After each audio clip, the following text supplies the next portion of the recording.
Hello students, welcome to my channel. आज video रे तुम मानकर सप्तम श्रेणी विज्ञान बहिर त्रयोदश अध्याय केतोटी प्राकृतिक घटनावली केतोटी तो तार प्रश्नोत्तर गुडी आलोचना करनेबा एवं important long question short question मध्ये आलोचना करनेबा जहा कि परीक्षा उपयोगी। एक नंबर शून्य स्थान पूरण कर। क गतिशील वायु को डैश कुहा जाए। गतिशील वायु को पवन कुहा जाए।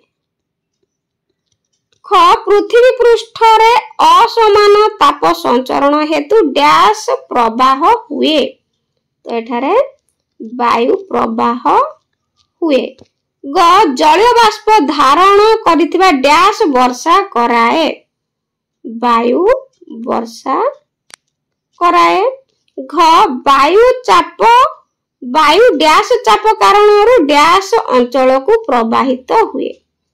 एठारे वायु गुरुचाप अंचलरू लघु चाप अंचल को प्रवाहित हुए। 2 नंबर भूल थिले ठीक कर। क खरा दिने पवन स्थल भागरू जल भाग आड़कू प्रवाहित हुए। उत्तर खरा दिने पवन जल भागरू स्थल भाग आड़कू प्रवाहित हुए। ख शीत दिने पवन स्थल भागरू जल भाग आड़कू प्रवाहित हुए। तो एठारे उक्तिटी ठीक अटे। ग ओडिशार पूर्व उपकूल रे बात्या हेबार संभावना थाए।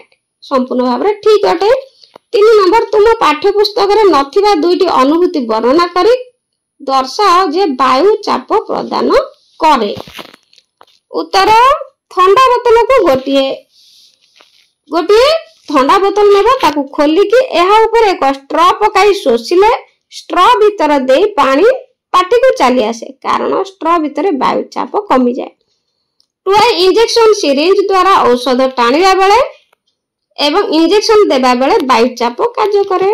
4 नंबर रास्ता कड़े लगा जाइथिबा कपड़ा तयारी पैनर रे विभिन्न अंश रे कोन रखा जाई थाए काहेकि।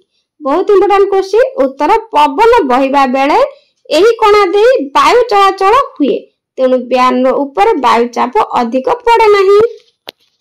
5 नंबर गोटिए स्थान रे पवन र दिग जानिबा पई दुईटी पद्धति वर्णना कर। उत्तर गोटिए हालुका कागज खंड किछि उच्च रे धरी छाड़ी देले ताहा जेउ आडकू पड़िबो सेही दिगरे पवन बहुची बोली जानिबो। 2 गोटिए मोमबत्ती जलाई रखी देले एहार शिखा जेउ आडकू ढळिबो तो सेही दिगरे पवन बहुची बोली जानि हेबो। 6 नंबर तुम बापा गोटिए घर किनिबा को चाहुचंती। से घरे झरका अछि मात्र स्काईलाइट नाही।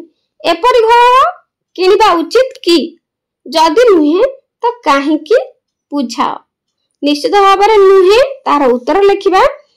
उत्तर एपरि घर किनिबा अनुचित। वायु माध्यम रे ताप परिचालन पद्धति रे उत्तप्त हुए। उत्तप्त अंचल रु शीतल अंचल आडकू ताप नेउथिबा वायुर गति को परिचालन स्रोत कहती। स्काईलाइट थिले ताप स्काईलाइट दे घर भीतर को प्रवेश करे फल घर भीतर उषुम रहे। स्काईलाइट नथिबा घरे ताप परिचालन हेबा संभव हेउ नाही।